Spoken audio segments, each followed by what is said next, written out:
그래서 이제 네 번째, 이제 오늘 4계명부터 네 번째 계명이 안식일을 지키라라고 하는 건데, 우리가 이 안식일에 대해서 참 할 말이 많아요.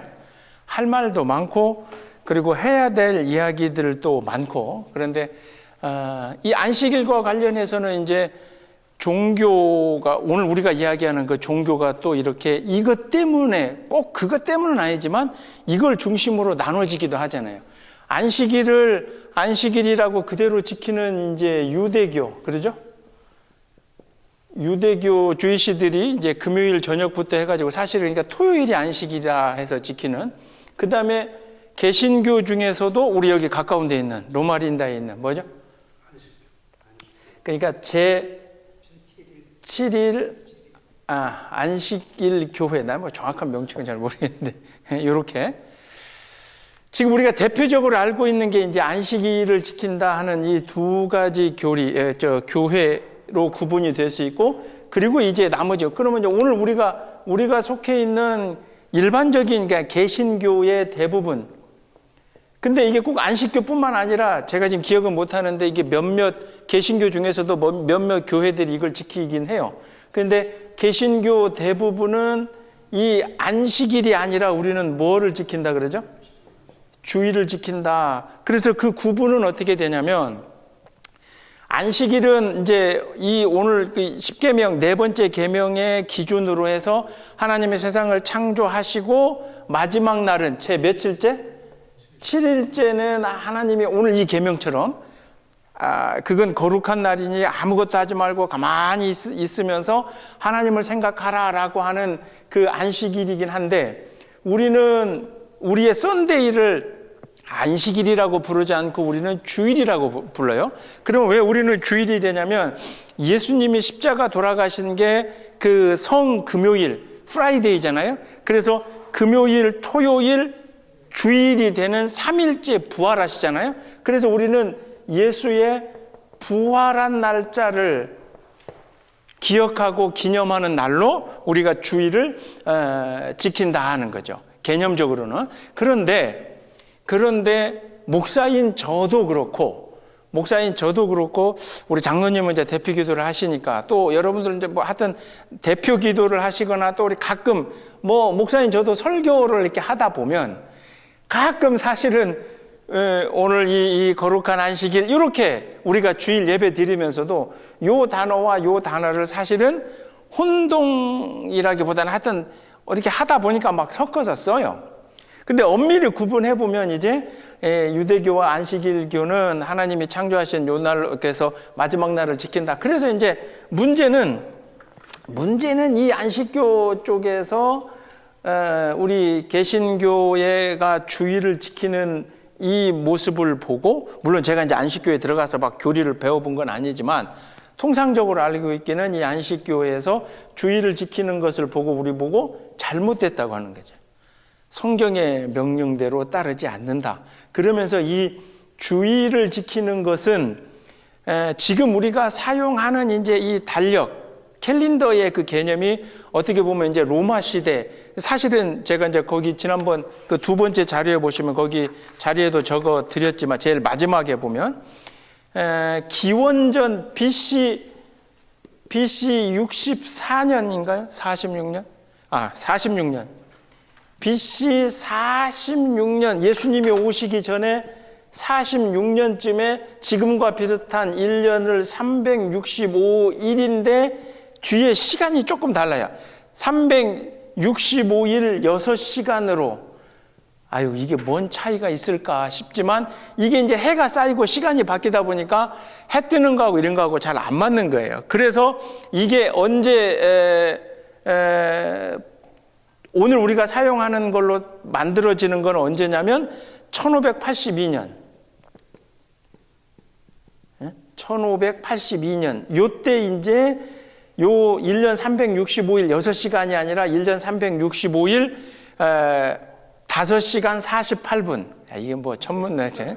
5시간 48분. 근데 이게 뭔 차이? 이거 12분 차이 아니에요. 근데 이게 이제 시간이 흐르고 하다 보면 이 해 뜨는 것과 이게 안 맞는다는 거예요. 자, 이제 이게 지금 천문학적으로 중요한 게 아니라 제가 던지고 싶은 질문은 이거를 교리적으로 신학적으로 안식일과 주일을 따지기 이전에 우리가 그냥 조금 수준을 낮춰서 한번 생각을 해보자고요. 자, 오늘 말씀에 나와 있는 안식일을 지키라라고 하는 그 내용에 들어가기 전에 그러면 하나님이 세상을 창조하실 때 그냥 이거 간단한 질문이에요. 하나님이 세상을 창조하실 때 월요일이 있었어요, 없었어요? 그게 딱 권사님 정답이에요. 그러니까 하나님이 세상을 창조하셔서 우리 창세기를 세상을 창조하셔서 자, 그러니까 이렇게 되는 거예요. 세상 창조하실 때 1일째 뭐를 창조하시고 2, 3, 4, 5, 6일째 창조하시고 그렇게 하고 그 다음에 마지막은 뭐 했다? 7일째 뭐 했다? 안식하셨다 그래요. 좋아, 오케이. 그게 이제 창세기에 있는 게 맞아요. 그 말씀 이제. 그래서 이 안식에 대한 내용은 제가 좀 이따 할 건데. 근데 그 지키는 과정에서 그러면 세상을 막 창조하실 때 월요일이라. 그러니까 요일의 개념이 오늘날과 비슷하게 또는 오늘날처럼 생긴 그 시점이 언제냐면 사실 요때라는 거예요. BC 46년. 무슨 말인지 알겠죠? 물론 하나님이 세상을 창조하시고 그 우리가 보는 아브라함과 이삭과 야곱의 막 그 사람들도 날짜를 지켜갔겠죠. 근데 그들이 오늘 우리가 쓰는 것처럼 월요일, 화요일, 수요일 그렇게 붙이면서 날짜를 사용한 게 아니라는 거죠. 1년 365일을. 그래서 제가 늘 던지는 질문은 이분들이 이거를 그래서 오늘 우리가 이야기하는 근데 이분들이 이제 토요일이라는 단어도 잘 안 쓰지만 그래서 금요일 해지는 시간부터 요 토요일 요때까지를 안식일로 지키는데 그 안식일의 요일이 거꾸로 이제 이분들이 아까 제가 그랬죠. 우리 보고 이거는 당신들은 이 기독교가 로마로 들어가면서 그 로마의 태양신 그러니까 이 1년 365일이 해 뜨고 지는 걸 기준으로 해서 이렇게 만들기 때문에 태양신에 그래서 이제 인터넷을 좀 찾아보시면 그 태양신을 숭배하는 로마 안에 들어가서 로마에서 이야기하는 그 날짜력, 달력 이런 걸 사용하면서 너희들이 이 썬데이를 이제 오늘 우리가 이야기하는 썬데이 그 영어 단어도 썬이잖아요. 태양. 썬데이를 지키는 게 개신교 니네 문제다. 그러면서 우리 보고 이제 하는 이야기는 성경으로 제발 돌아가 봐라. 어디 주일을 지키라고 돼 있냐? 안식일을 지키라고 돼 있지. 우리가 안식일을 어기겠다는 얘기가 아니에요. 이제 오늘 내용은 이제 제가 그 뒤에 보겠지만 그러나 그분들에게 거꾸로 질문을 던지는 건 그게 반드시 토요일이라는 건 누가 보장을 하냐. 요일의 개념이 없던 시절이고 그걸 언제적부터 1일 첫째 날, 둘째 날이라고 하며 언제적부터 그러면 막 이게 BC 446년 이전에는 또 어떻게 이 시간을 1년을 나눴는지 뭐 예를 들어서 뭐 인류 그 고고학자들이 쫓아가 올라가 본들 하나님이 세상을 어둠과 흑암과 이 어둠에서 세상을 딱 창조하신 그래서 빛이 있으라 하니까 그 첫날인데 그날이 도대체 일요일이나 그날이 월요일인 이제 일요일이겠죠. 그분들 기준으로는. 그래야 마지막 7일이 토요일이 되니까. 그래서 제가 드리는 이야기는 이제 이걸 또 동영상을 유튜브를 보면 분명히 이제 이쪽에서는 그럴 겁니다. 저 개신교 목사의 수준이 저 정도밖에 안 되는, 좋아요. 뭐 그렇게 얘기해도 어쩔 수 없지만 중요한 건 그거예요. 그래서 이거를 날짜와 요일을 따지면서 우리가 맞네? 그러니까 토요일이 맞네? 아니, 썬데이가 맞네? 라고 한들 그게 하나님이 보시기에 무슨 의미가 있고 그게 하나님이 보시기에 하나님이 이제 지키라고 하는 그 안식의 개념과 그게 뭔 의미가 있냐고요. 그리고 특별히 우리는 또 그 예수님의 이제 이 개신교에서 우리가 중요한 건 십자가 죽으심과 그러니까 구약의 전통, 이 유대인들은 어쩔 수 없이 유대인들은 이해를 해요. 왜? 이분들에게는 예수가 메시아가 아니거든요. 솔직한 얘기로 아직 그러니까 예수는 하나님이 보내셨던 선택했던 여러 선지자, 사도들, 선지자 중에 예언자 중에 스승 중에 하나지. 오늘 우리가 고백한 것처럼 그 예수를 통해서만 우리가 구원받는다라고 하는 메시아 개념은 아직 이분들에게는 아니거든요. 그러니 우리가 지키는 십자가 죽으시고 3일 만에 부활하셨기 때문에 금요일에 죽으시고 썬데이, 이게 이 주일날 부활하셨기 때문에 이 부활을 기억하고 기념하는 우리를 이해할 수도 없고 인정할 수도 없다는 건 나는 이해를 해요. 그런데 한 발짝 더 뒤로 물러서서 안식교 교인들은 제가 언젠가 말씀드렸죠. 로마인다 살 때 동네 아침마다 걸어 다니는데 안식교 그 권사님이 그 한국 분이시니까 저보고 교회 다니세요? 예수 믿으세요? 그래갖고 예, 제가 여기 저 목사입니다. 그랬더니 어느 목사냐고. 아니 뭐 LA로 교회를 다니는데 제가 장로교단 목사입니다. 그러니까 그 정도 됐으면 이제 어지간하면 예 그러세요 하고 가셔야 될 텐데 이거 잘 됐다고요. 잠깐 이리 와보라고. 성경을 그러면 저보고 막 성경을 제대로 읽고 제대로 믿어야 됩니다.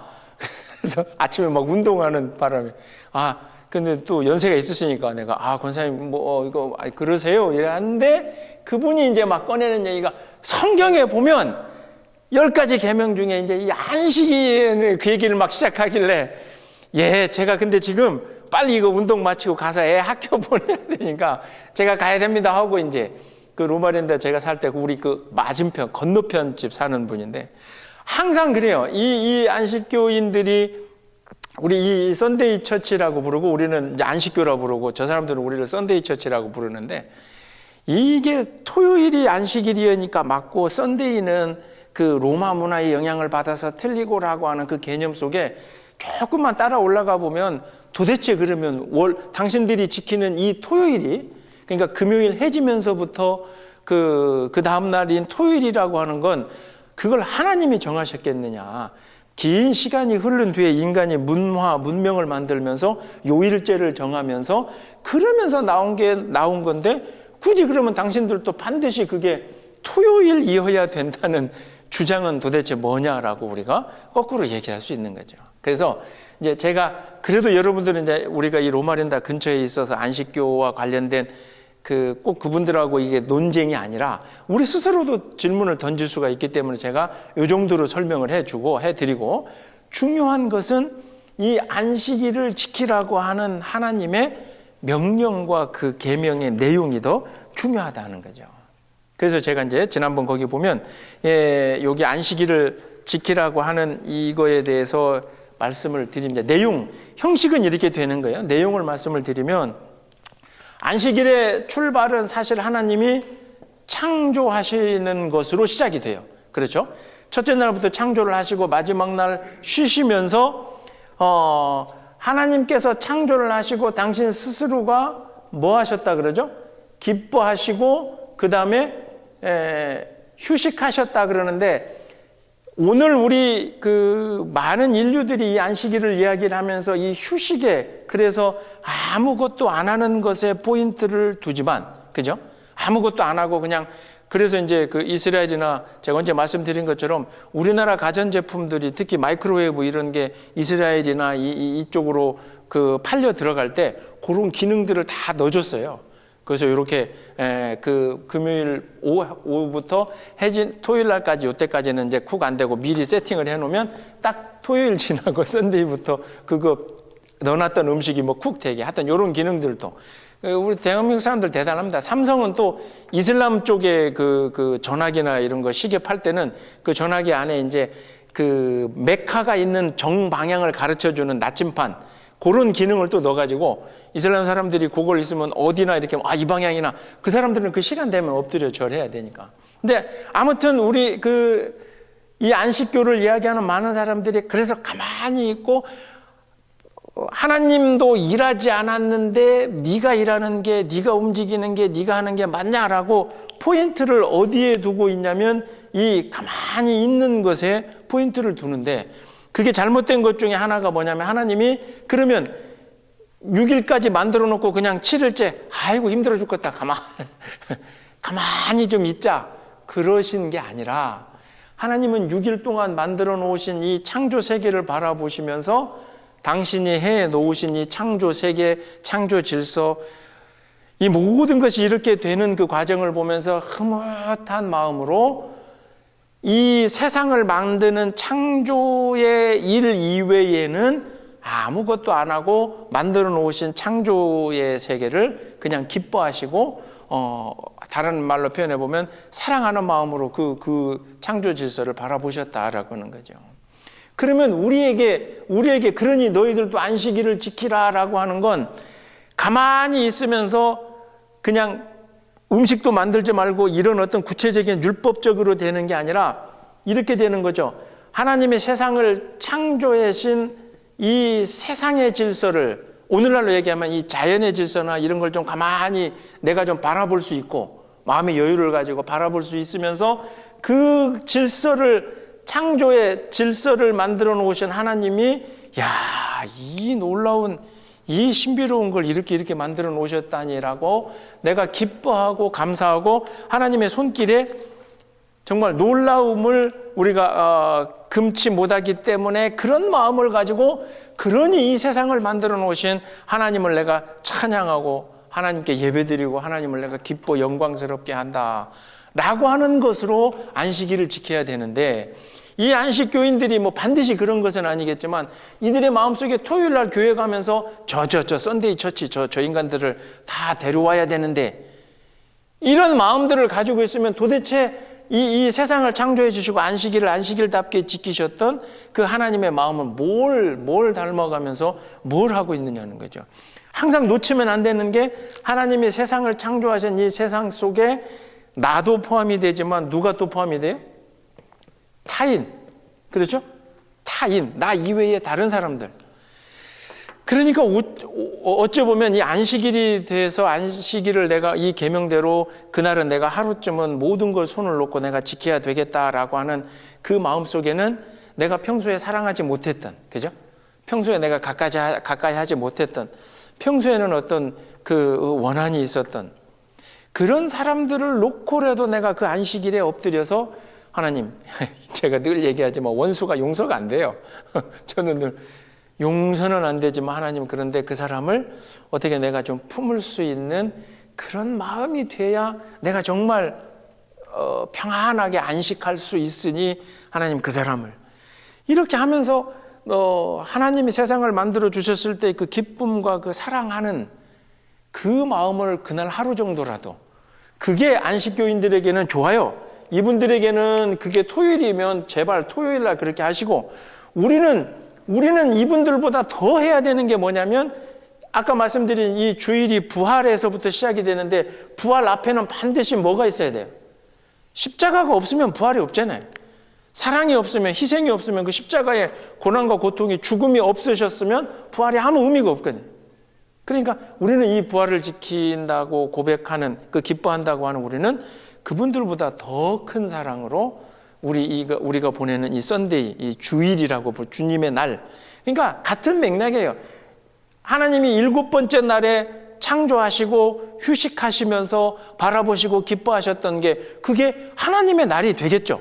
다른 말로 얘기하면 우리는 그 아들로 오신 예수 그리스도가 어떻게 보면 이게 첫 번째 창조, 노아가 두 번째라면 사실 새롭게 창조의 질서를 하나님이 예수 그리스도로 오셔서, 이제 우리 성탄절인데 오셔서 십자가를 통해서 하나님이 이렇게 해 주신 그 십자가 죽으심과 부활을 하시면서 그걸 우리가 주님의 날, 하나님의 날, 주님의 날, 다툴 일이 아니에요. 이제 제가 누구라고 말씀드리는데, 우리 교회 좀 다녀가신 분도 계시고 안식교회 계셨다가 오신 분도 계셨고 아직도 안식교와 뭐 이렇게 했는데, 목사님 저에게 늘 고민을 이야기합니다. 그렇게 제가 저쪽에도 인간적인 관계가 있고, 근데 또 교회는 이 썬데이가 좋고, 옛날 목사님들 같으면 큰일 난다고, 여기 가면 큰일 나고, 여기 가면 큰일 나고, 이리 와야 된다고. 제가 솔직히 말씀드릴게요. 거기 가서 물론 그거 하나는 제가 말씀드려야지. 만약에 안식일 때문이라, 물론 구원론에 대해서는 조금 달라요. 그게 뭐냐면, 이 안식교에서는 그러니 이제 것과 더불어서 인간이 조금 뭔가를 하나님이 원하시는 방향과 요구하시는 뭔가 수고하고 노력하는 그런 노력이 있어야 구원받는다는 거예요. 근데 우리 개신교는 그렇게 구원과 관련해서 인간의 어떤 노력이 들어가는 걸 우리는 용납 안 해요. 구원은 철저하게 하나님이 주시는 은혜라는 거죠. 내가 죄인이어도. 그러니까 안식교인들은 이 구원을 받기 위해서 인간적인 노력, 그래서 내 몸을 깨끗해 하고 말씀에 있는 대로 무엇은 먹고 무엇은 안 드시고, 그래서 안타깝게 저분들이 삼겹살의 그 맛을 모른다니까. 돼지고기를 안 드시기 때문에 그 좋은 삼겹살의 이 맛을 모르셔. 그러니까 그분들은 그렇게 자기들을 지켜나가는 것이 구원에 이른 한 방편이다. 그러나 우리는 철저하게 내가 심지어 표현이 죄송한데 개차반이라 하더라도 그래서 내가 실수가 있고 뭐 술을 먹고 담배를 피고 뭐 내가 이렇게 된다 하더라도 내 마음속에 늘 회개하는 심령으로 예수 그리스도가 오직 메시아입니다라고 하면 그것을 구원을 우리는 뭘로 받는다? 그래서 그것을 받을 자격이 없는 사람이 받는 게 은혜잖아요. 내가 그걸 받을 자격이 있어서 받으면 그게 은혜예요? 그 은혜라고 안 하죠. 보상이지. 그 리워드. 우리 저 집사님. 맞아요. 보상이에요. 내가 했으니까 대가를 줘라. 너 이만큼 했잖아. 근데 우리가 고백하는 구원은 받을 자격이 없는데 받기 때문에 그게 구원의 은혜다라고 하는 거죠. 그래서 이제 이런 것 말고는 만약에 이 토요일과 일요일 가지고 싸우고 고민하고 계신다면 제가 그렇게 말씀드리고 싶어요. 토요일 날 가셔서 하나님의 날, 그 하나님의 창조 또는 이 하나님이 하라는 그 안식일을 지키고 그 다음에 또 주일날도 오셔라. 주일날 오셔서 예수 그리스도의 이 부활의 기쁨과 그것에 대한 감사를 우리가 예배 드리는 것도 좀 예배 드려라. 네, 이렇게 이야기하면 이제 막 난리 납니다. 일반 목사님들은 저 큰일 났다 목사님인데 이 개신교회에 이렇게 해서 이단, 이거를 안식일 교회를 이단이라고 이야기하는 게 한국 교회에서만 그래요. 지금 이 미국에서 안식교회가 세븐스데이가 이단 아니에요. 이단이라고 이야기하지도 않고 전 세계에서 이단을 가장 많이 규정하는 그 교회가 한국 교회예요. 언젠가 말씀드렸지만 여의도 순복음교회 조용규 목사님도 이 한국의 대한예수교 장로교회에서 처음에 이단으로 받았었어요. 시간이 지나서 이제 그걸 또 풀어주는 기준은 뭔지 이단을 세우는 건지 모르겠지만 아무튼 자 그래서 얘기가 좀 같지만 그래서 우리에게 중요한 건 그냥 그게 토요일이냐 썬데이냐가 중요한 게 아니라 그 안에 들어가 있는 하나님이 안식하시면서 창조 질서를 보시고 기뻐하시는 그리고 이 창조 질서 세상의 질서가 얼마나 하나님이 이 귀하게 만들어 놓으신 것에 대해서 내가 그걸 가슴 절절히 느끼지 못하면 토요일을 백날 금요일부터 유대교가 열심히 지켜봐요. 그 뭔 의미가 있어요.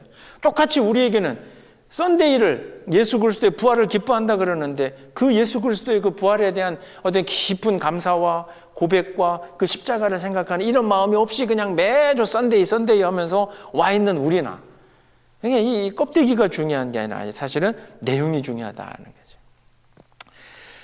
그래서 제가 이제 지난번에 드린 마지막 보면 제가 이게 뒤에 부분은 미리 얘기했고 그래서 예수님도 이 땅에 오셔서 이제 마가복음 2장에서 27절에서 안식일이 누구를 위해서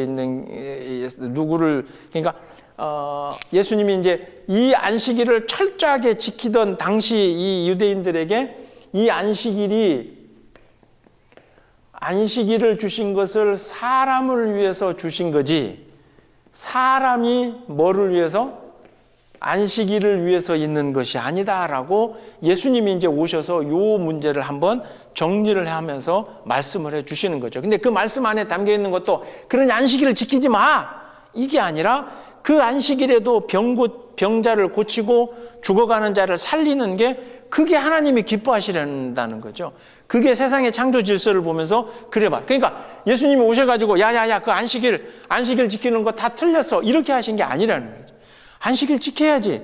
하나님의 그 창조 그거 해야지. 그런데 그날에 사람이 죽어가고 그날에 누군가 아파하고 그날에 누군가 슬퍼한다면 하지 말라 했어도 해야지. 왜요?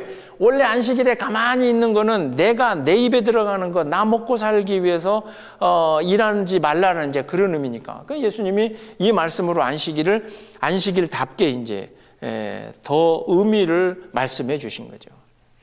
여기에 이제 안식일을 이야기하면서 사회학적인 접근을 해보면 예수님 시대나 오늘 이 시대나 여러분들 우리가 한번 생각해 볼 거는 그런데 좋아요.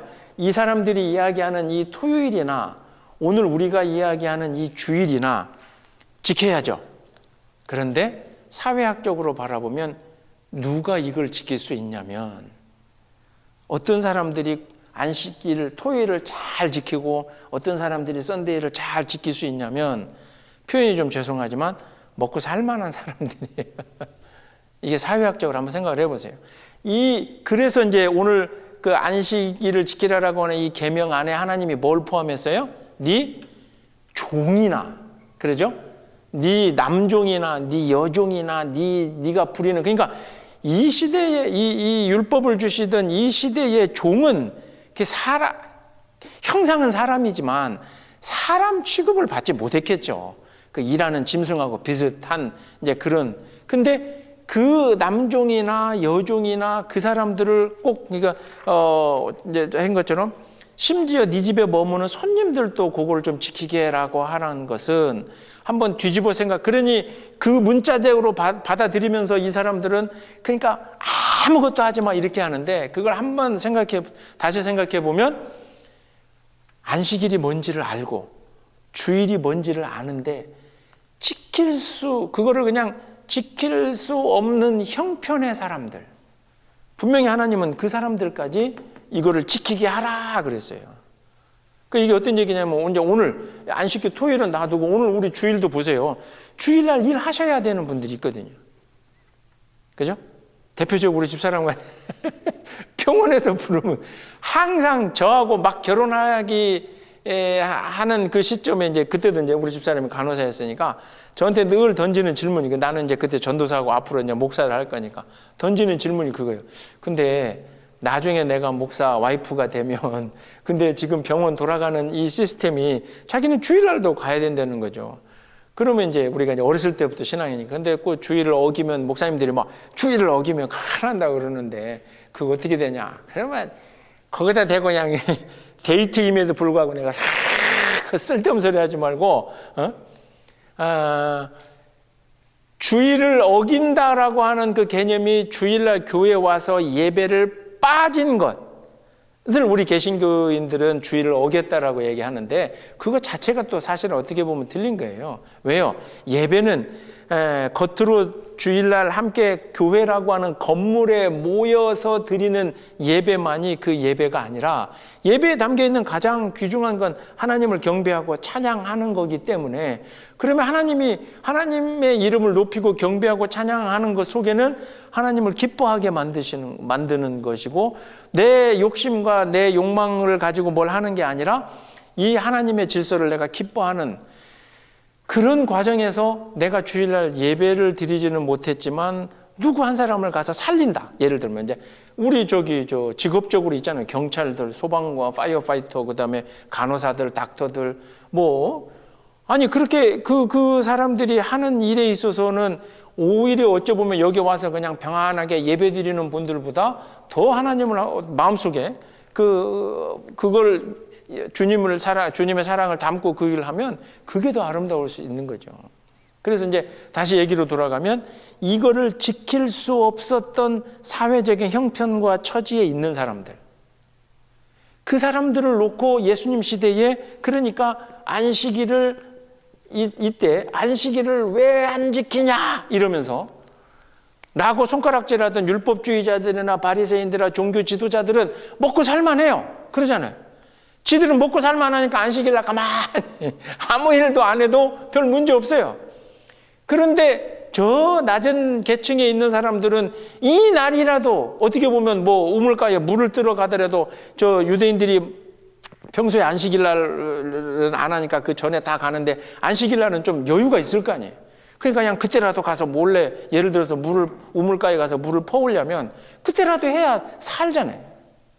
그러니까 안식일을 제대로 하나님의 날로 여긴다면 이거를 왜 안 지키냐라고 비판할 게 아니라, 이거를 나는 지킬 수 있지만, 나는 주일을 지킬 수 있지만 내 주변에 주일로, 그러니까 함께 와서 예배 드릴 수 없을 만큼 상황과 형편과 처지에 있는 사람들을 안타깝게 생각하고, 혹시 내가 좀 뭘 도와드리면 그분이 이런 마음을 가져야지, 왜 주일날 예배를 빠졌냐고, 그거 빠지면 안 된다고. 그러면 똑같은 거예요. 예수님 시대에 이 안식일을 가지고 다른 사람들을 공격하든.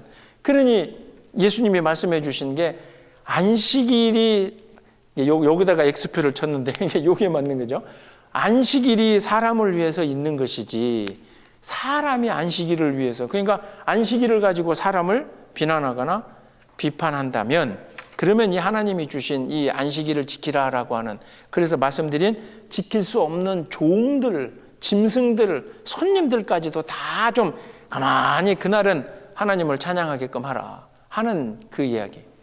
그러면서 이제 마지막으로, 이게 말이 길어졌지만 하나만 더 하면, 그래서 내 몸뚱아리는 주일날 교회에 와 있지만 정말 내 가족에, 내게 속해 있는 모든 가족과 식구들과 더불어서 하나님의 그 기뻐하심과 그리고 하나님의 그 편안하게 안식하심을, 그걸 내 자녀들에게 이렇게, 자녀들과 더불어서 우리 온 가족이 그렇게 하는가?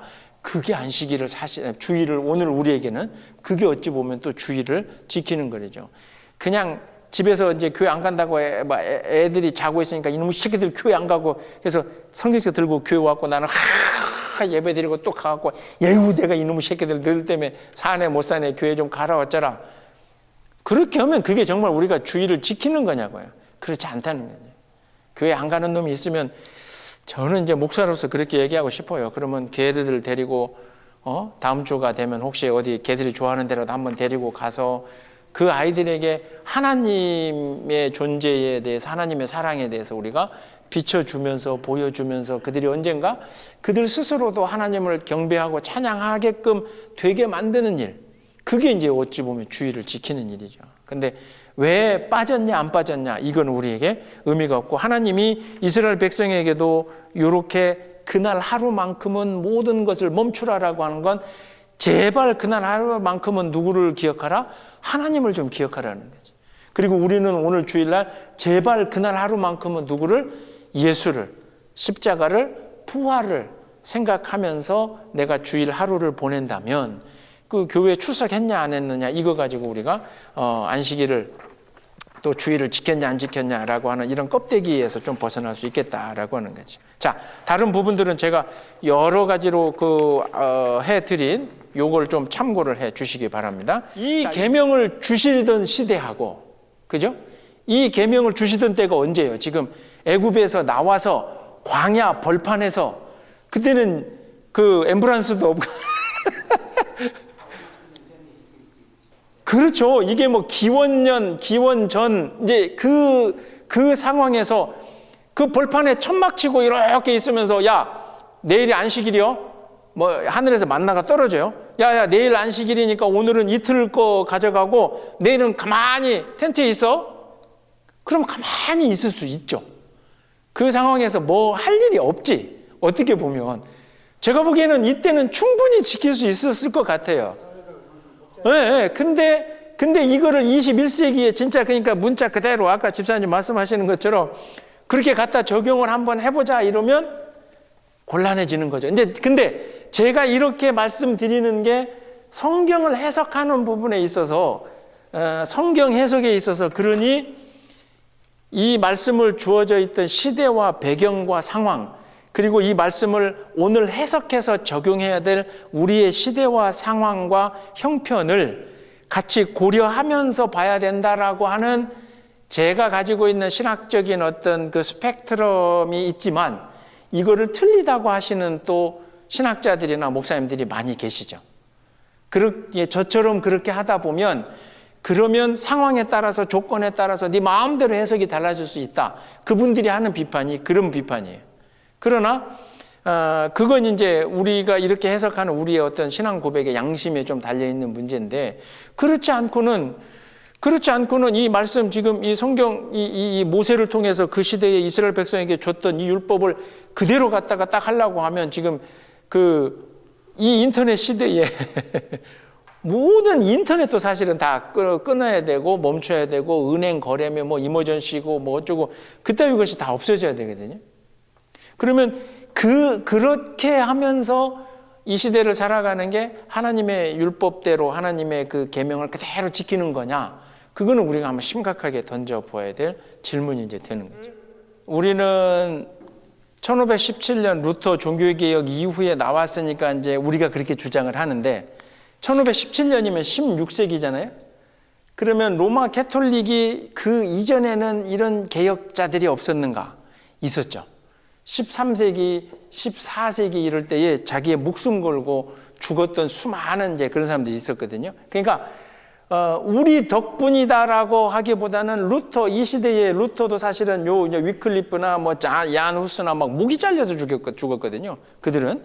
그래서 그들도 어떻게 보면 종교 개혁의 역사에 집어넣고, 그래서 캐톨릭 안에서도 끊임없이 그 개혁에 대한 이야기가 이렇게 나왔기 때문에 종교개혁, 16세기 종교개혁 이후에 나오는 개신교회가 우리가 물론 이제 상당히 로만 캐톨릭이 장로님 말씀하시는 것처럼 스스로 개혁해 나가는 이제 이 부분에 많은 영향을 줬지만, 그러나 그 개신교 때문에 로만 가톨릭이 오늘같이 됐다라고 하는 거는 그거는 굉장히 좀 일부입니다. 사실은 역사를 보면.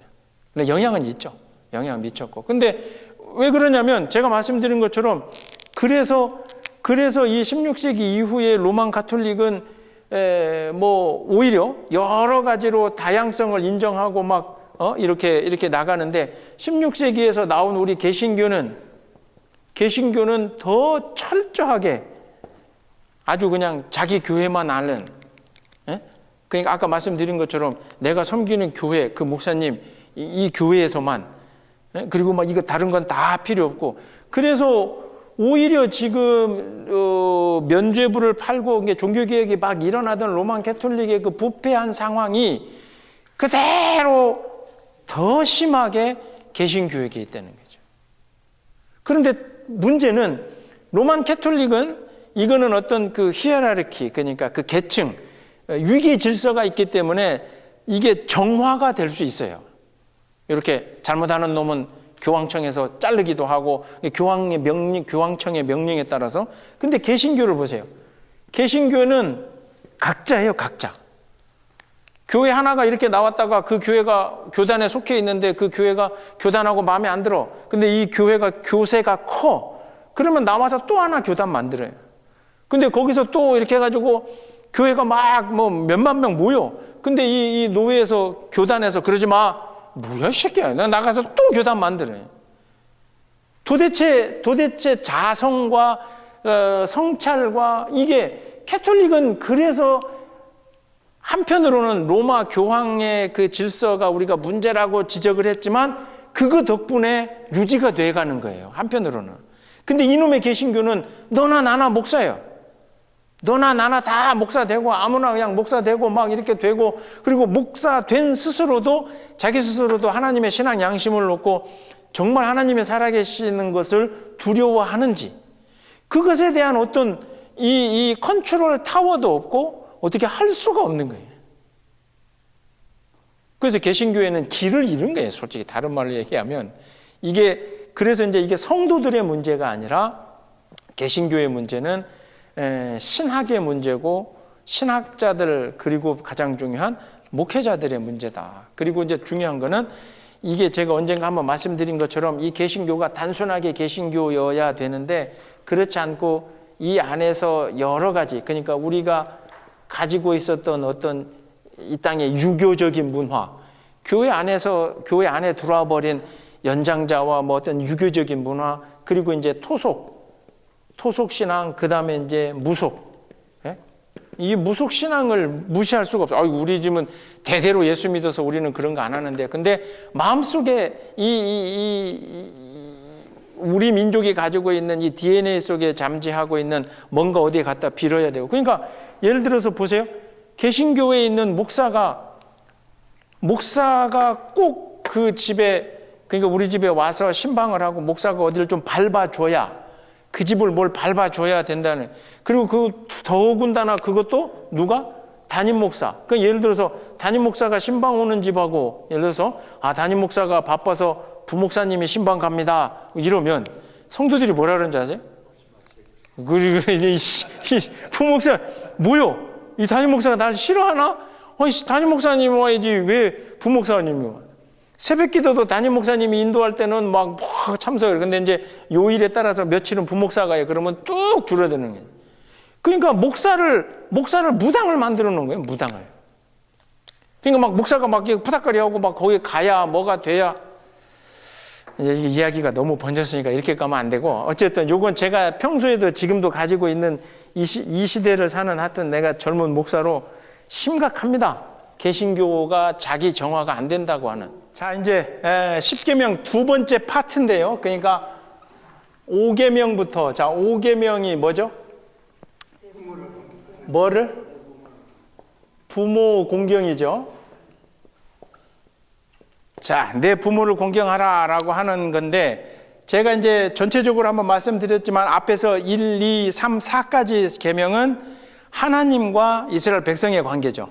다른 신을 섬기지 말라, 그 다음에 우상을 만들지 말라, 이름을 망령되이 일컫지 말라, 네 번째가 아까 안식일을 지켜라. 이렇게 네 가지는 이스라엘 백성과 하나님과의 관계라면, 이제 이 다섯 번째 계명 부모 공경부터 마지막 10번째까지 거짓 탐내지 말라라고 하는 것까지는 그 각자 자신과 이웃과의 관계. 그 첫 번째가 이제 부모인데, 부모 공경하는 것, 그러니까 이거를 그냥 이 하나님이 주신 10가지 계명을 이거를 이제 우리가 어떻게 보면 이 5번부터 10번까지는 사실은 뭐 이게 윤리, 그냥 세상 도덕, 사회적인 당연히 지켜야 될 일 이렇게 생각하는데, 그럼에도 불구하고 이게 하나님이 주신 명령이기 때문에 우리는 이 하나님, 이 계명을 주신 하나님과의 그 관계 속에서 한번 봐야 되는데, 자 보세요. 부모를 공경하라 그래. 이건 뭐 하지 말라고 해도 우리가 하는 거다라고 생각을 하는데, 이 생각을 한번 해봐야 돼요. 지금 이 계명을 주신 분이 창조주 하나님이시다 생각해 보면, 부모 자식 간의 관계가 생긴 게 사실은 어디예요? 우리가 창세기로 고백하면 아담과 하와죠. 아담과 하와가, 그러니까 첫 번째 인간인 아담이 생겼을 때는 아담의 부모가 있어요, 없어요? 네? 확실히 얘기하세요.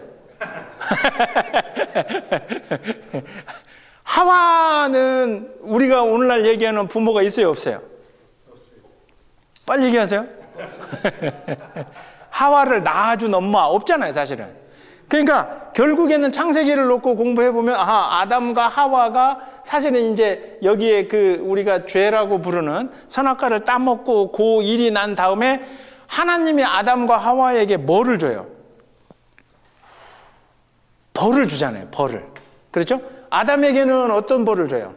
네가, 제가 이제 거기 창세기 3장 그 본문에 첫 번째 거기 해둔 것처럼, 땀 흘려 일해. 네 땅이 저주를 받아가지고 네가 땀 흘려 일하지 않. 그러니까 원래는 가만히 있으면 땀 흘리지 않아도 그 비옥한 땅이어서 에덴 동산에서 먹을 거 줬을 텐데, 네가 선악과를 따먹고 땅이 저주를 받아서 그 땅에서 네가 노력 안 하면 거둬들이지 못해. 너는 죽을 때까지 땀 흘려 일해야 된다. 그리고 하와에게는 어떤 벌을 줘요? 하와에게는 임신을 하는데, 임신의 뭐를 굉장히, 그러니까 해산의 고통과 뭐 임신의 고통이라고 그렇게 성경에 되어 있지만, 이거를 굉장히 수고해서 임신하는 고통과 이거를 줄 거다 해서, 그때부터 나오는 게 이제 여기서 나오는 첫 번째 자식이 우리가 그때 공부했죠. 누구죠? 가인과 동생 아벨이잖아요. 그죠? 그러면 창세기에서 이야기하는 부모, 공경해야 되는 부모, 이 부모의 개념이 사실은 어디에서 나와요? 여기서부터 시작을 하는 거죠. 그래 놓고 우리가 생각을 해보면 아버지들의 역할이 지금까지, 네, 요즘은 이제 좀 많이 바뀌었어요. 우리 집만 봐도 많이 바뀌었죠. 우리 집만 봐도 저보다 우리 집사람이 땀을 더 물론 내가 임신의 고통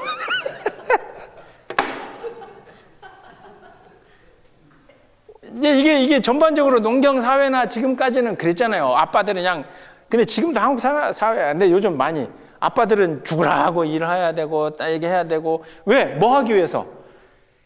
가정을 꾸려가기 위해서 계속 땀 흘려야 되는, 그죠? 수고하고 노력해야 돼. 그게 자기 아내와 그 다음에 자식들까지. 그리고 이제 엄마는 어떤 고통이냐면, 그 아이를 이제, 이게 임신의 고통, 단순하게 뭐 임신해서 막 힘들다 어쩌다가 아니라, 이게 그 다른 생명체를 자기 몸 안에 다른 생명체를 가지게 된다는 거, 이게 굉장한 거예요. 제가 엊그제 우리 집사람하고 어디 가다가 그 외국인 이제 임산부를 이렇게 보면서 제가 그 생각이 들더라고. 젊었을 때는 다른 임산부들을 봐도 막 뭐 그렇게 막 측은한 생각이 안 들었는데, 요즘은 나이가 들었는데 임산부를 보면 너무 막 이렇게 뭐라 그럴까 막 어떻게 뭘 해주고 싶어 안쓰러워 보이기도 하고 그 안에 생명이 있다고 생각을 해보면 자 그래서 사실은 이게 죄 때문에 이 아담과 하와가 받은 뭐예요? 일종의 어떻게 보면 벌이잖아요. 그죠? 아담과 하와가 이게 이제 가정이라는 건 없지만 만약에 안 따먹었으면 선악과 안 따먹었으면 그러면 아담과 하와를 통해서 인간이 나왔을까? 하나님이 어떻게 했을까? 그건 우리 모르는 거예요. 그죠? 근데 이제 어쨌든 이게 벌로서 만들어진 게 다른 말로 얘기하면 벌로서 만들어진 게 한편으로는 가정이고 그리고 더 중요한 거는 부모와 자식의 관계가 어찌 보면 이 안에서 생기는 거잖아요. 그런데 하나님은 아담과 하와에게 이게 벌로 내려줬지만 그러나 그 관계를 맺는 네 부모를 뭐 하라? 공경하라 라고 하는 거예요. 이 이야기는 아담과 하와를 하나님이 벌을 주시면서 벌만 내린 게 아니라 그 사람들에게 뭐를 입혔다 그랬죠? 옷을? 그게 어떤 옷이에요? 가죽 옷이잖아요. 가죽 옷. 그냥 이 아담과 하와가 그냥 이게 하나님이 꼴보기 싫고 그냥 패 죽이고 싶고 아이 저걸 없애버려야 되겠다 했으면 가죽 옷을 줄 필요도 없죠. 근데 이 가죽 옷은 제가 언젠가도 말씀드린 것처럼 창세기 할 때 가죽은 어디서 나와요? 다른 동물에서 나오죠. 그럼 그 다른 동물은 가죽 옷이 되려면 어떻게 돼요? 동물은 뒤져야 되는 거예요. 다른 동물의 죽음으로 인해서 가죽이 생겨요. 그 가죽으로 옷을 만들어서 아담과 하와를 보호해 주셨고 일부 신학자들은 그래서 이게 이제 시간이 흐르면 예수 그리스도의 십자가도 그러죠? 십자가에서 주님이 피 흘려 죽으시는 죽음으로 인해서 우리가 구원을 받고 영생을 얻기 때문에 하나님은 그러니까 어찌 보면 창세기 아담과 하와를 벌 주시면서 막 벌 자체가 목적이 아니라 하나님의 원래 출발의 목적은 그러니까 그게 우리의 눈으로 보면 벌로 보이고 징벌, 징계 이제 고통으로 이렇게 보이고 실제 그렇게 됐지만 그 안에서도 하나님이 사랑하시고 그래서 결국에는 마지막에 당신이 직접 가죽 옷이 되시는 거죠. 쉽게 말하면. 자, 근데 그래서 이 가죽 옷을 주시는 그 모습을 통해서도 아담과 하와가 벌로 그냥 형벌, 이게 잘못했으니까 이렇게 내려진 게 아니라 이 과정 속에 담겨 있는 하나님의 뜻을 놓고 볼 때, 그러니 그렇게 생긴 가정, 네 부모, 이거를 네가 공경해야 된다라고 하는 거. 근데 이제 제가 이제 이게 그 순서대로 막 안 해드려 다 나중에 꼭 읽어보세요. 근데 저는 딱 던지는 질문이 하나 생겨요. 그러면 자 보세요. 지금 이 부모 공경하라라고 하는 이 계명을 받았을 때가 어디예요? 광야잖아요. 애굽에서 나와서 가나안에 들어가기 전에. 근데 여러분들 제가 언젠가 늘 말씀드렸지만 가나안에 들어가지 못한 사람들이 어떤 사람들이에요? 그렇죠. 그러니까 애굽에서 나올 때 이미 장성한 어른들은 부모들은 들어가요, 못 들어가요? 싹 다 못 들어갔어요. 이때 나올 때 아이들이었거나 이 광야에서 태어난 애들과 더불어서 갈렙과 여호수아, 그죠? 요 사람들, 모세도 못 갔죠? 김영 집사님. 모세 가나안 갔어요? 그렇죠.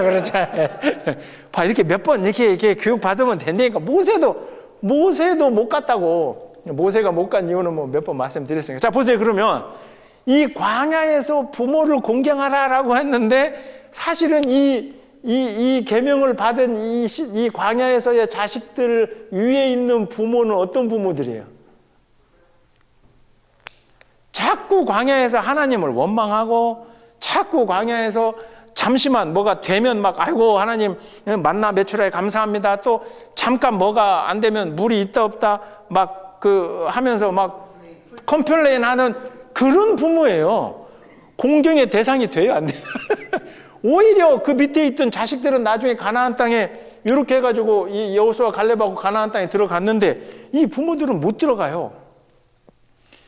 그럼에도 불구하고 광야에서 지금 하나님의 계명 가운데 네 부모를 뭐 하라?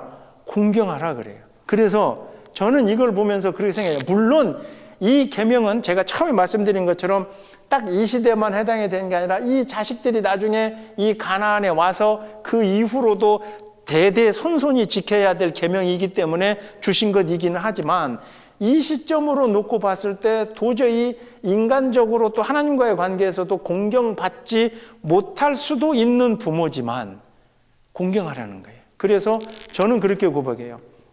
우리가 항상 부모를 공경하라라고 했을 때에 이 공경해야 되는 이유와 자격과 조건이 부모에게서 나오는 것이 아니라 부모를 공경하라라고 하는 이 계명과 그리고 부모를 공경해야 될 이유와 조건은 누구에게서 생기는 것이냐면 자식에게서 있기 때문에 그 부모가 내가 볼 때 부족하고 그 부모가 뭔가 문제가 있고 그 부모가 이렇게 하더라도 그렇다고 해도 자식의 입장에서는 부모를 저버리거나 버려서는 안 된다는 거죠. 그래서 이 공경의 조건이 어디에서? 자식에게서로 나온다 하는 거죠. 그래서 예수님이 이제 신약 시대에 오면 거기 이제 마가복음 7장에 보면 거기 제가 이제 거기 적어놨지만 코르반이라고 하는 이제 제도가 있어요. 코르반. 그래서 성경에는 이거를 이제 고르반이라고 하는 걸로 이렇게 해놨는데 이게 뭐냐면 이게 코르반이라고 하는 게 제물, 그 다음에 이제 하나님 앞에 드리는 거룩한 헌신 이런 거거든요. 이게 뭐냐면 예수님 시대에 가만히 보니까 율법을 잘 지킨다는 놈들이 지네 부모를 봉양을 안 해요. 봉양을 안 하면서 이놈들이 뭐라 그러냐면 아니 이거 우리 아버지한테 좀 왜 니네 아버지가 힘든데 이걸 좀 안 도와주냐 그러면 아니 이거는 코르반, 즉 하나님 앞에 드릴 거다. 에? 하나님 앞에 거룩히 드릴 거기 때문에 그리고 내가 이걸 하나님 앞에 드렸기 때문에 우리 육신의 아버지는 내가 안 도와줘도 돼 라고 하는, 그러니까 원래 이 코르반의 제도가 뭐 소중한 걸 하나님 앞에 거룩히 드린다는 건데 이걸 가지고 지가 해야 되는 부모 공경을 안 하는 사람들에 대해서 그래서 마가복음 7장 9절에서 13절까지가 바로 이제 예수님이 이 고르반에 대해서 지적한 거거든요. 나중에 이제 성경을 한번 꼭 읽어보시고, 그래서 예수님이 말씀하신 것과 더불어서 이제 바울이 에베소서와 골로새서에서 보면 항상 이렇게 돼 있어요. 부모를 공경하는데 뭐 안에서? 주 안에서 부모를 공경하라 이렇게 돼 있어요. 그러니까 그냥 이게 기독교를 떠나서 일반 종교든 뭐든 야 막 부모를 공경해야지. 그거는 뭐 윤리, 도덕, 유교적인 가르침에서도 나오죠. 근데 우리가 기억해야 될 것은 그 에베소서와 골로새서에서도 있듯이 뭐 안에서? 주 안에서 부모를 공경하라라고 하는 건 저는 이 맥락을 생각해야 된다고 보는 거예요. 그러니까 그냥 부모 공경하리라고 하는 것이 내가 짐승도 아니고 사람으로서 당연히 해야 될 일이지 거기서 멈추는 게 아니라 내가 부모를 공경해야 되는 이유와 그 출발과 그것이 어디에서부터 나왔냐면 주님 안에서, 그러니까 주님께서 주신 거기 때문에 때로는 근데 이제 그 육신의 부모가 여기 계시는 분들은 이제 부모님들이 아직 살아 계신 분도 계시고, 뭐 저는 이제 저쪽 부모님은 이제 우리 저 처가 쪽 말고는 다 돌아가셨지만 부모님이 우리들에게 보여주는 게 꼭 공경받을 만한 행위를 해서 우리가 공경한다는 것이 아니거든요. 그거는 하나님이 창조 질서 속에서 만들어 주신 것, 즉 내가 육신의 부모와 자식으로 만나게 되는 그 순간 그 부모에 대해서 이제 우리가 공경해야 될 그 의무는 우리에게 주 안에서 있는 거고, 그런데 이 명령이 재밌고 또 한번 고백해 볼 게 어떤 거냐면 모든 자식은, 그렇죠? 죽을 때까지 자식이 아니잖아요. 그죠? 이게 무슨 얘기냐죠. 우리가 자식의 상황에서는 내가 부모 공경할 때 이 부모가 대상이 되지만 시간이 지나면 내가 어떻게 돼요? 내가 부모가 더 되는 거거든요. 그래서 부모를 공경하라라고 하는 이 명령은 단순하게 그냥 내가 지금 내 육신의 부모, 내 위를 향할 뿐만 아니라 이제 이 교육은 어찌 보면 내 아래에게로. 결국 그 얘기는 뭐냐면 내가 거꾸로 얘기하면 지금은 이제 우리가 자식이기도 하고 부모이기도 한데 내가 주님 안에서 내 자식으로부터 공경을 받을기에 부끄럽지는 않는 모습으로 내가 살아가는지, 그것도 이제 우리 신앙인의 부모로서 굉장히 이제 중요한 부분으로 한번 생각을 하셔야 된다. 그래서 부모 자식 간의 관계에서 부모를 공경하라라고 하는 이 5번째 계명은 단순하게 세상에서 얘기하는 윤리를 넘어서 창조 질서에서 기원을 했다. 잊지 마시고. 그러니까 이것은 결국 하나님이 이 창조 질서 속에서 벌이 아니라 그 안에 담겨 있는 사랑. 그러니 우리 또한 안식일을 잘 지킨다라고 하는 게 바로 이제 이런 것과도 연결이 되는 거죠. 하나님이 창조해 놓고. 부모에 대해서 할 얘기는 많은데 제가 여기까지. 예. 기독교인인 우리는 기독교를 떠나서도 이 우리 DNA 속에 부모를 공경해야 된다라고 하는 건 뭐 당연한 얘기겠지만, 그러나 우리는 이 계명을 하나님이 주신 계명으로 가져오면서 창조주 하나님을 고백하면서 창조의 질서와 연결을 해보면 반드시 이제 하나님께서 우리에게 지키라고 하는 이 계명으로 기억을 하시고, 장로님이 좋은 질문이어서 한 것처럼 네 생명의 길리라는 축복임과 동시에 너도 부모가 된다라고 하는 것. 그리고 이제 중요한 게 주 안에서 하는 거. 자, 그 다음에 이제 6번째, 세상 모든 사람들이 거의 대부분 제일 잘 지킬 수 있는 계명 뭐죠? 살인하지 말라. 내가 다른 계명은 몰라도 요 계명은 지킵니다. 정상적인 일반적인 사람은 살면서 살인을 할 일이 없잖아요. 그죠? 그래서 아마 이 계명에 이건 하나만큼은 네. 근데 제가 거기 이제 적어드린 것처럼 요것에 대해서도 우리가 할 얘기가 굉장히 많아요. 제가 단도직입적으로, 이건 제가 답이 없어요. 단도직입적으로 물어볼게요. 살인하지 말라 그랬어요. 근데 사사기부터 시작되는, 즉 가나안 땅에 들어가면서부터 이스라엘 백성들이 다른 부족들하고 어떻게 해요? 다른 부족들하고 전쟁을 해요. 전쟁만 하는 것이 아니라 전쟁을 하는 과정에서 물론 이제 뭐 예를 들어서 그 여리고 성을 함락할 때 이럴 때는 막 실제 전투가 아니라 성을 돌면서도 무너지기도 하고 뭐 이런 것도 있지만, 어쨌든 군데군데를 찾아보면 사사기뿐만 아니라 열왕기서나 뭐 이런 데 사무엘서 찾아보면 다른 민족을 이렇게 쳐들어가 이렇게 해주고 죽여라 막 이렇게 분명히 전쟁을 통해서 살인이라고 하는 표현을 하여튼 죽임을 명령을 하시는 게 하나님의 직접적인 명령으로도 나와요. 그럼에도 불구하고 또 살인하지 말라라고 하는 이 명령은 우리가 어떻게 해석을 해야 되나. 그리고 시간이 흘러서 구약에서는 살인하지 말라 그랬는데 이제 예수님 시대, 예수님이 십자가에 죽으시러 오셨던 예수님 시대에는 예수를 잡으러 온 로마 병사의 그 귀를 베드로가 이씨해지고 그 귀를 잘랐는데 예수님이 막 베드로를 나무라시고 그 귀를 고쳐주셨다라고 하는 거니까, 철저하게 예수 그리스도께서는 뭐 살인과 반대말은 아니지만 평화와 그리고 어떤 뭐 사랑, 하여튼 죽이는 것에 대해서 철저하게 이제 이렇게 반대를 하신 것처럼 비춰지는데, 그러면 이 두 갭에서, 즉 구약 성경에서 하나님은 막 실제로 죽여라, 없애라 이렇게 하셨는데, 신약에 예수 그리스도는 오셔가지고 단 한 건 하지. 이 두 맥락을 여러분들은 어떻게 이해하시고 어떻게 해석하시면서 고백하시느냐. 이건 제가 정답을 지금 딱 말씀드릴 수도 없고 말씀드리지 않겠지만, 이게 우리가 가지고 있는 신앙 고백, 그리고 성경에 대해서 궁금해지고 그 목회자들을 쫓아다니면서 질문을 던지고, 이게 중요한 문제예요. 그래서 이게 이제 잘못 풀어지면 실제로 이 문제를 놓고 이단으로 가던 이제 2세기, 3세기의 이단들이 주로 어떤 거였냐면, 그러니 구약의 하나님과 신약의 예수 그리스도는 다른 신이다.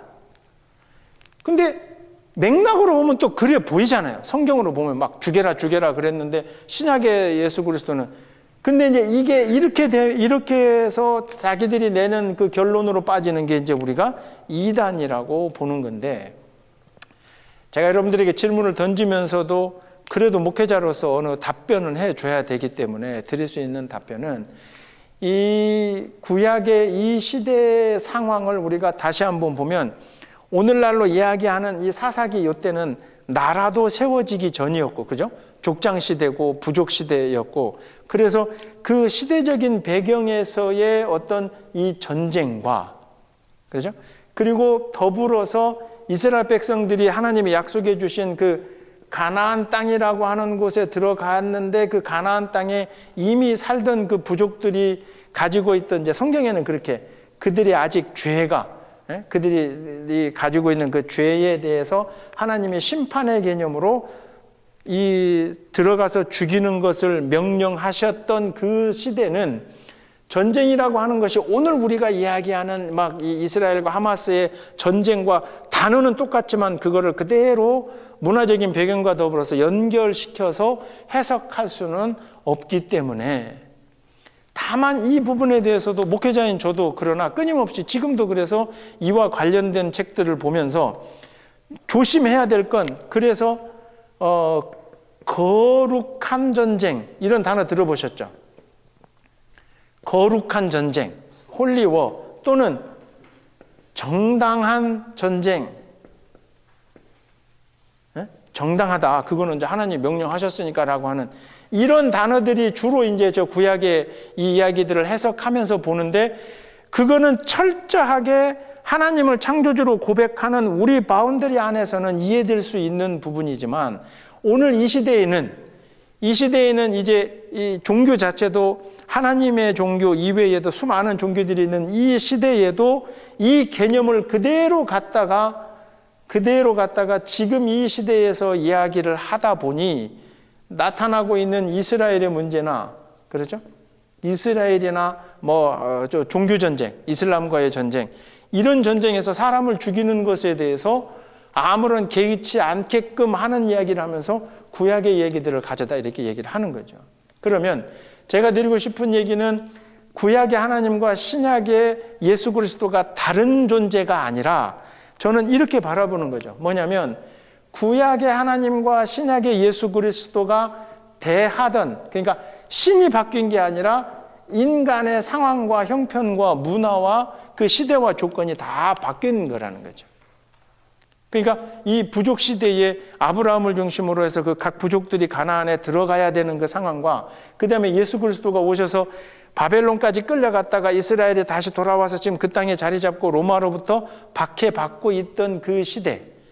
그래서 그 시대에 이제 시간이 한참 흘러서 이 예수님의 시대로부터는 더 이상 누가 누군가를 죽일 수 있는 어떤 전쟁이나 이런 것은 철저하게 하나님이 금지시키고, 그것은 원하지 않는 것이다라고 하는 고백이 예수를 통해서 우리에게 오신 메시지로 받아들여야 되는 거예요. 그런데 예수는 예수대로 이야기하면서도 개신교의 많은 분들 중에 이제 이 대표적인 게, 우리가 그 북한 얘기를 해요.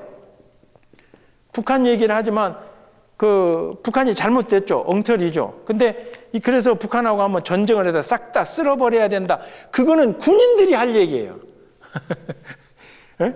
전쟁이 나면 물불 안 가리고 하여튼 배운 기술을 쓰든 뭘 하든 그거는 군인들이 할 얘기인데, 그래서 북한과하고 가능하면 될 수만 있다면 전쟁하지 않고 이 체제가 무너지든지 어떻게든지 그래서 그렇게 하면 좋겠지만, 근데 이 이야기를 그러니까 막 목사님들이 설교를 하면서, 그러니 전쟁이 나면 우리가 크리스찬들이 앞장서서 예를 들면 막 갖고 싹 다 이놈들을 죽여버리고, 그건 예수에 대해서 그 예수의 옛자도 모르시는 분들이 하는 얘기지, 평화의 왕이요 사랑의 왕으로 오신 예수 그리스도가 이 땅에 오시면서 단순하게 오신 게 아니라 우리에게 주신 메시지는 더 이상의 죽음은 없다라는 거죠.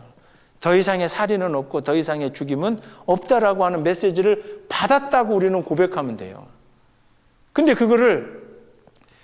이거를 받아들이면서도 그냥 자기들이 이야기하고 싶으면 구약의 이 전쟁 얘기를 꺼내다가 쫙 얘기를 하면서, 그러면 그 순간에 이야기를 하는 개신교 목사님들은 뭐가 되냐면 유대교가 되는 거예요. 예수가 아직 안 온 거야. 하나님이 분명히 명령하셨어요. 그러니까 했어요. 근데 또 하나님이 다시 명령을 주세요. 뭐가 바뀌었어요? 신이 바뀐 게 아니라 인간의 상황과 조건이 바뀌어서 더 이상 죽임은 살인은 없다. 평화의 왕으로. 오죽했으면 그래서 그거를 몸으로 보여주시기 위해서 당신이 십자가로. 그런데 요새 대한민국에 있는 많은 개신교 목사님들이 그 군인 지휘관들이 할 얘기들을 막 무식하게 해가지고 막 갖다 다 쓸어버리고 막 표현들이 이 북한에 가서 다 쓸어버리고 제가 언제 얘기했잖아요. 미사일에는 눈이 없다니까요. 폭탄과 미사일에는 눈이 없고 그래서 저는 이제 그렇게 말씀드리고 싶어요. 아무튼 우리 크리스찬들의 기독교 예수 그리스도를 메시아로 고백하는 우리 신앙 고백의 맥락에는 그게 심지어 예수를 잡으러 온 사람의 귀를 자른 그 베드로 사건을 놓고 보더라도 평화의 왕, 사랑의 왕이다. 무너뜨리고 싶죠. 없애버리고 싶죠. 얘네들만 아니면 우리가 어떻게 평안이 잘 될 것 같으니까 간절히 바라고 원하죠. 그러나 간절히 바라고 원한다 하더라도 그걸 해결하는 방식이 전쟁을 하면서 죽여버리고 막 쓸어버리고 그렇게 표현하시는 목사님들은 여러분들은 조금 이제는 걸르셔야 돼요. 근데 막 그렇게 하면 좋거든. 제가 말씀드린 것처럼 왜 한국의 기독교가 지난주에도 말씀드린 것처럼 한국의 기독교가 뭐하고 달라붙었냐면 이념하고 달라붙어가지고 죽이자는 거죠. 막.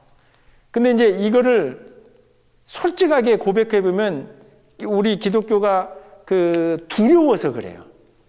이게 무슨 얘기냐면 보세요. 자, 우리 기독교가 이제 얘기가 나왔으니까 한국 개신교도들이 요즘 보여주고 있는 그 모습이 뭐냐면 그게 두려움에서 나오는 거예요. 첫 번째. 자, 이슬람을 엄청 반대해요. 왜 반대하죠? 왜 반대해요? 이슬람이 들어오면 우리 개신교도들이 생각을 하는 게 그 이슬람의 교리나 뭐 이런 것 때문에 또 실제로 이슬람의 그 극단주의자들 이런 것 때문에 막 전쟁이 일어나고 이런 게 해서 이슬람이 절대 들어오면 안 된다. 우리 신앙이 흔들린다라고 하는 그 두려움이죠. 두 번째는 동성애도 절대 들어오면 안 된다는 거죠. 그러니까 하면 안 된다는 거죠. 왜? 창조 질서가 무너질까에 대한 두려움이잖아요. 그리고 세 번째, 이제 요게 아까 저 이념에 대한 문제인데 제가 늘 이야기하지만 공산주의를 왜 반대하냐면 공산주의는 유물론이기 때문에 신의 존재 자체에 대해서 인정을 안 하기 때문에 신앙을 지켜나갈 수가 없다. 그렇게 해서 우리 신앙이 이제 우리 신앙을 말살하기 때문에. 그러면 이 세 가지 다 뭐냐면 어찌 보면은 두려움 때문이라는 거죠. 두려움. 그런데 예수 그리스도가 십자가에 매달리실 때에도 하나님 앞에 가서 엎드려 겟세마네에서 기도하면서 내가 이 잔을 좀 피하면 안 됩니까? 왜? 당신도 겪어야 될 그 두려움이 있었죠. 육체적인 고통도 있었고. 그러나 예수님은 그것을 해결하는 방법을 십자가를 지시지 않고 다른 방법으로 막 그래가지고 이슬람을 막 두드러 패고 뭐 동성애 다 반대하고 막 공산주의 막 그러면서 정치 제도에 뛰어들어오면서 그러면서 이 두려움이 해결될 것 같지만 해결 안 되는 거예요. 그리고 다른 말로 이야기하면 오히려 이거를 두려워할 게 아니라 그 두려운 마음을 가지고 우리는 예수의 십자가의 본을 받으면서 다시 우리 신앙과 우리 고백을 더 튼튼히 잡아가야 되는 거거든요. 근데 이 우리의 믿음과 신앙이 절대 로마 시대에도 뿌리 뽑히지 않았고, 그렇죠?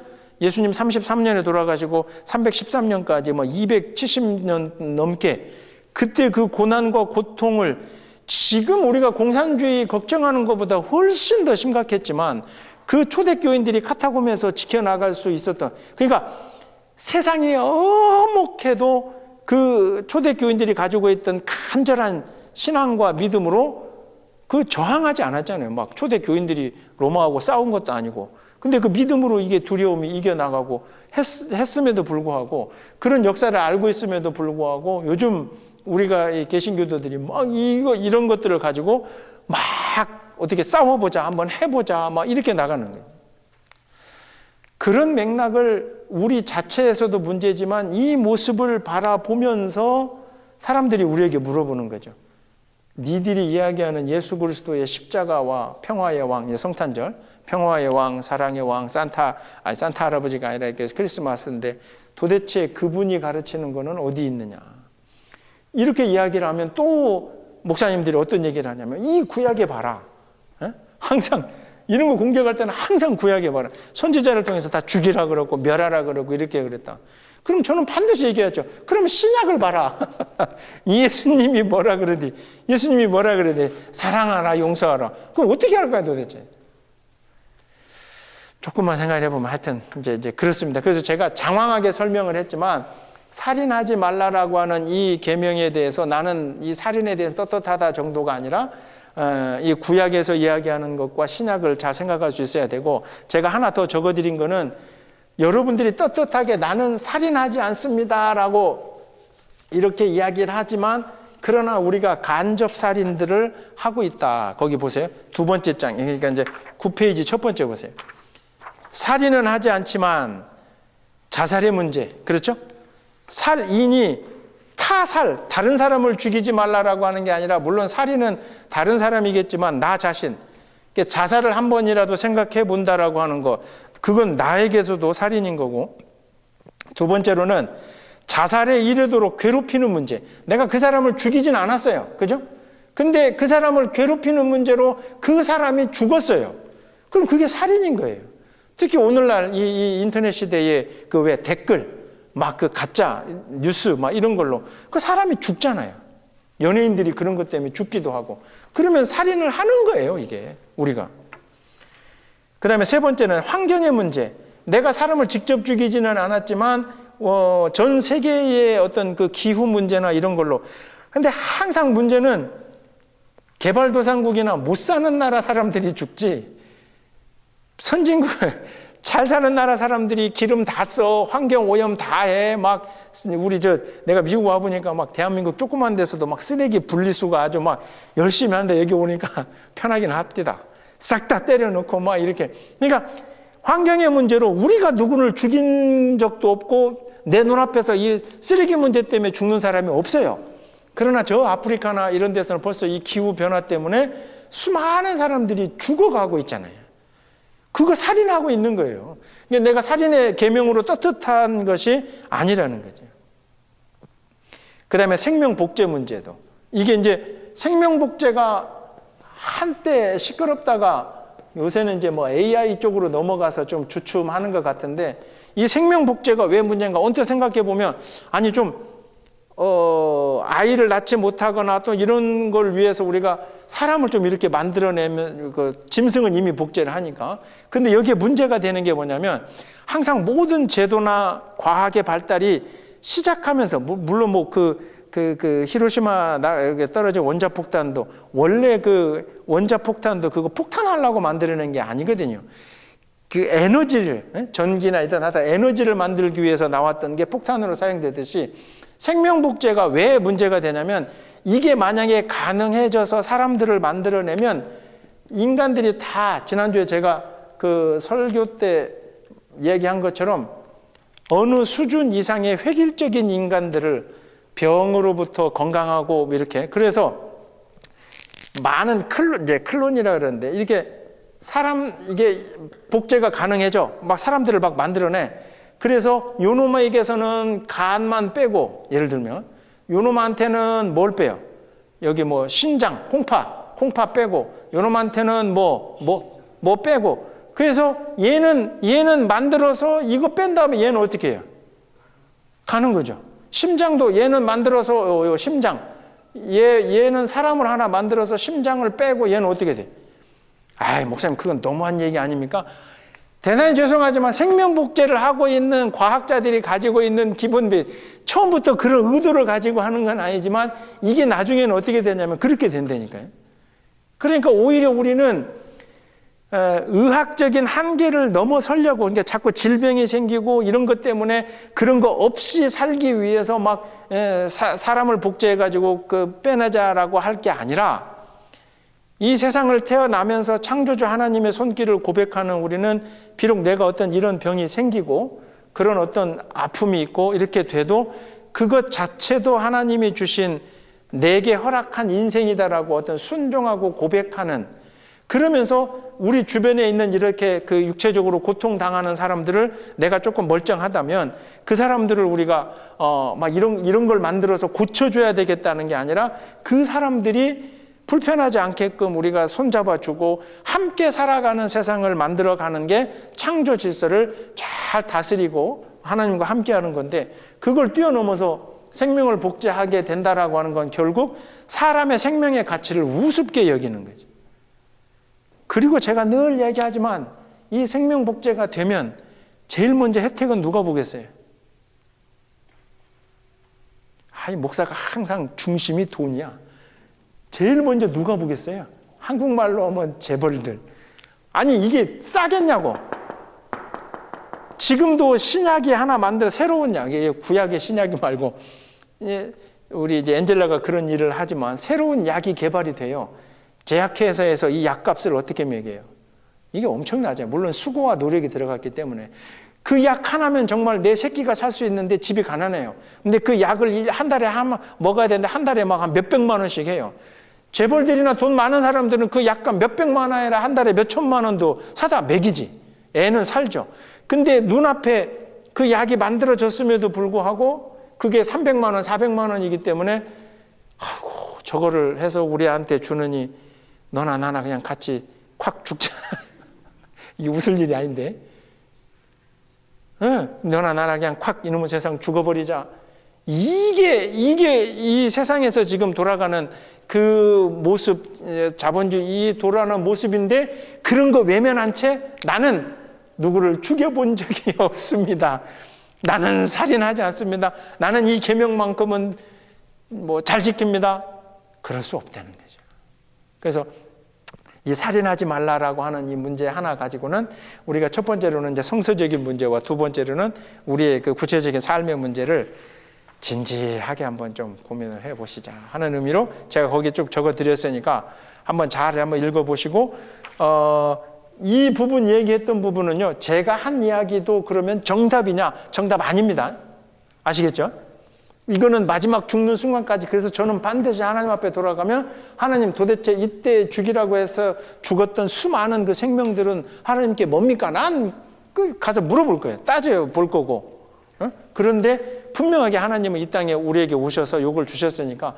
그래서 이 부분은 우리가 크리스찬들이 평생 기도하면서 성경 읽으면서 대화해 보면서 살아보면서 정답은 없고 그거를 찾아가 보면서 고백해 봐야 될 중요한 문제예요. 살인하지 말라. 그러니까 성경이 그렇게 쉽게 읽어지는 책은 아니다.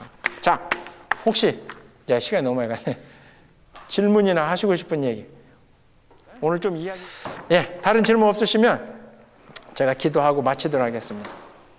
하나님 감사합니다. 이스라엘 백성에게 광야에서 주셨던 그 10가지 계명이 오늘 저희 시대에도 적용점과 그리고 응용해야 될 점은 다르지만 그 계명을 주신 하나님의 뜻과 계획과 하나님의 그 마음은 동일한 것임을 저희들 깨달아 알게 하여 주시옵고 오늘 저희들 스스로 이 모든 계명 앞에 떳떳하다 여기지 않게 하여 주시옵고 모든 계명을 구체적인 상황 속에서 다시 돌이켜보며 내가 하나님 앞에 얼마나 부족한 사람인가를 다시 돌이켜보는 그런 은혜의 신앙의 고백들이 될 수 있도록 함께하여 주실 줄 믿으며 이 모든 말씀 예수님 이름으로 기도드리옵나이다. 아멘.